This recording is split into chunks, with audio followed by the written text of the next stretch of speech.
अगर ये सरकार बनी है तो चुनाव आयोग के भेदभावपूर्ण कार्यों के कारण बनी। उनको मंत्री ना बनाए जाने की चिंता सता रही थी। बार बार पानी पीकर भी वो सरकार की तारीफ नहीं कर पा रहे।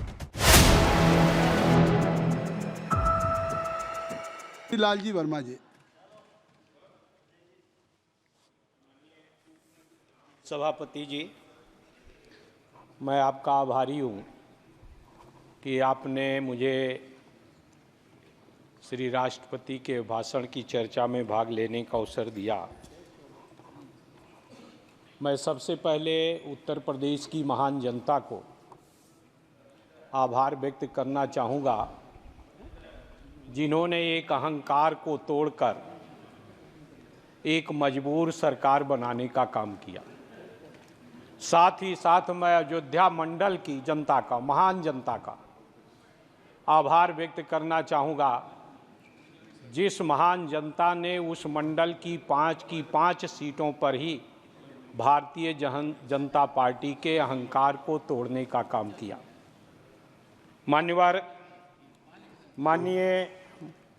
माननीय श्री राष्ट्रपति जी के द्वारा सरकार ने जो अपना बात रखी, चुनाव आयोग पर आभार व्यक्त किया।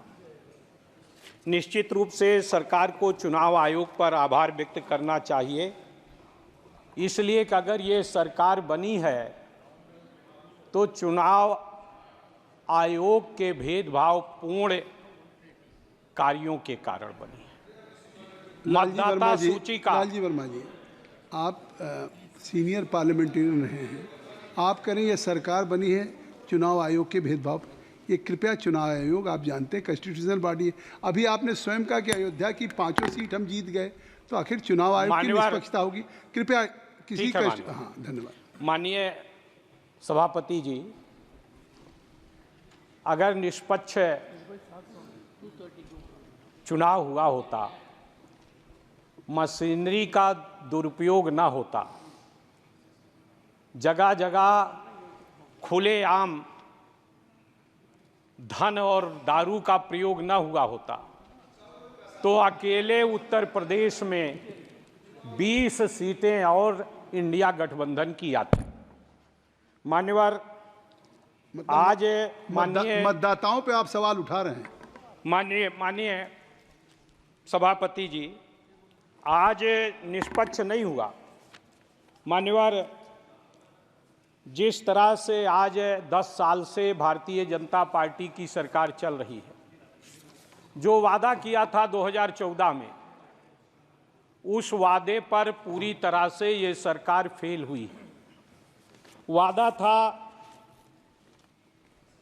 महंगाई को समाप्त करने का, वादा था बेरोजगारी को समाप्त करने का, लेकिन इस सरकार ने दिया क्या है? मान्यवर, श्री प्रधानमंत्री जी की सरकार ने आम जनता के लिए महंगाई की गारंटी दिया, छात्रों के लिए पेपर लीक की गारंटी दिया, युवाओं के लिए बेरोजगारी की गारंटी दिया, यात्रियों के लिए हादसों की गारंटी दिया, किसानों के लिए कर्जदार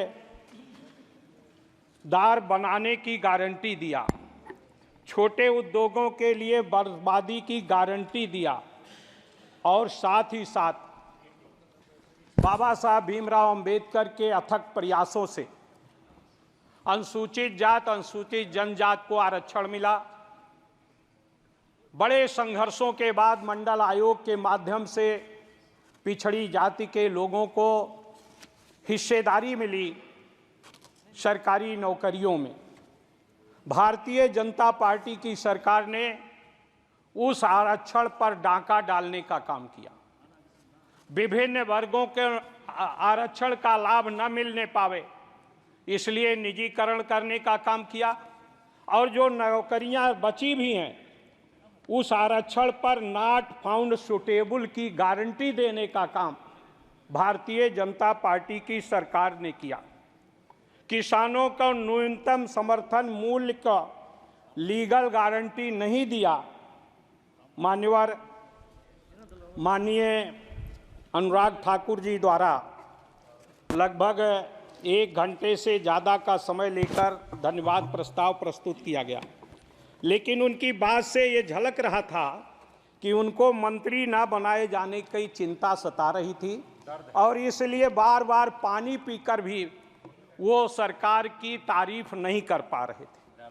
मान्यवर, आज जो आरक्षण है ओबीसी का पूरी तरह से विभिन्न संस्थाओं में इस भारतीय जनता पार्टी की सरकार ने खत्म किया है। उत्तर प्रदेश में 34 विश्वविद्यालय हैं। 34 विश्वविद्यालयों में जो वाइस चांसलर बनते हैं एक भी पीडीए के 1 या 2 हैं, बाकी एक भी नहीं है। इसी तरह से विभिन्न जिलों में चाहे जहां भी जो सरकारी अधिकारियों की पोस्टिंग होती है उसमें भी इन वर्गों की उपेक्षा की जाती है। मान्यवर, मैं आपके दृष्टांत में लाना चाहता हूं कि किस तरह से रिजर्वेशन के साथ अन्याय हो रहा है। ओबीसी श्रेणी के दिल्ली यूनिवर्सिटी में जो इनका कॉलेज है, एक ओबीसी श्रेणी के लिए बुलाए गए भर्तियों की संख्या 377 थी और उसमें मान्यवर जो क्वालिफाइड थे और 377 लोगों के इंटरव्यू के बाद कुल विज्ञापित पद अनरिजर्व्ड 1, ओबीसी के लिए 1, ईडब्ल्यूएस के लिए 1 और ओबीसी का पद जो दिखाया गया 377 एलिजिबल थे और उसके बाद उसमें लिख दिया गया नॉट फाउंड सुटेबल, यानी 377 लोगों में से एक भी श्री राम कॉलेज में सुटेबल नहीं थे और उन्हीं विद्यालयों से पढ़े हुए, दिल्ली यूनिवर्सिटी से पढ़े हुए पीएचडी नेट क्वालिफाइड लोगों में से एक भी सुटेबल नहीं पाया। माननीय सदस्य, आपकी मेडिन स्पीच है लेकिन 9 सदस्यों की आपकी पार्टी बस मान्यवर 1-2 मिनट में खत्म, 1-2 मिनट में। मान्यवर, इसी तरह से उत्तर प्रदेश में पीजीआई, एसजीपीजीआई है, बड़ी अच्छी संस्था है, वहां भी इंटरव्यू हुआ। 48 पद एससी ओबीसी के लिए रिजर्व थे। उस 48 पदों में से माइक्रोबायोलॉजी का एक पद था, एक अनुसूचित जात के लिए रिजर्व थी। केजीएमयू से पढ़ी हुई एक लड़की गई इंटरव्यू देने और उसको 15 मेडल, गोल्ड मेडल मिला था केजीएमयू में और उसके पद को नॉट फाउंड सुटेबल कर दिया गया, वो उसके लिए भी एलिजिबल नहीं थी। मान्यवर, इसी तरह से न्यूरोलॉजी में 2 पद थे, एक अनरिजर्व था, एक रिजर्व था ओबीसी के लिए। वहीं से पास आउट दोनों छात्र थे, 2-2 साल असिस्टेंट प्रोफेसर केजीएमयू में रहे। जो अनरिजर्व था उसका मेरिट नीचे थी, जो डीएम का प्रवेश परीक्षा थी उसमें वो जनरल सीट के लिए क्वालिफाइड हो गया, ओबीसी सीट के लिए नॉट फाउंड सुटेबल हो गया। इस तरह से मान्य, बस 1 मिनट के अंदर मैं खत्म कर रहा हूं, मैं अपनी मर्यादा को समझता हूं मान्यवर। इसी तरह से पूरे प्रदेश में, जिस तरह से पूरे देश और प्रदेश में आज अनुसूचित जात और पिछड़ी जात के लोगों के पदों के साथ जो उसमें एक्सपर्ट बनाए जाते हैं, 3 के 3 एक्सपर्ट वो सामान्य वर्ग के बना दिए जाते हैं, उसमें रिजर्वेशन नहीं है। इस तरह से आज ये भारतीय जनता पार्टी की सरकार, जिसने मंत्रिमंडल का भी बनाने का काम किया, कहते हैं कि माननीय प्रधानमंत्री स्वयं ओबीसी हैं, लेकिन उसके बाद भी ओबीसी के लोगों के साथ अनुसूचित जनजात के, अनुसूचित जात के लोगों के साथ बस कंक्लूड करा मैं इस तरह से अन्याय हो रहा।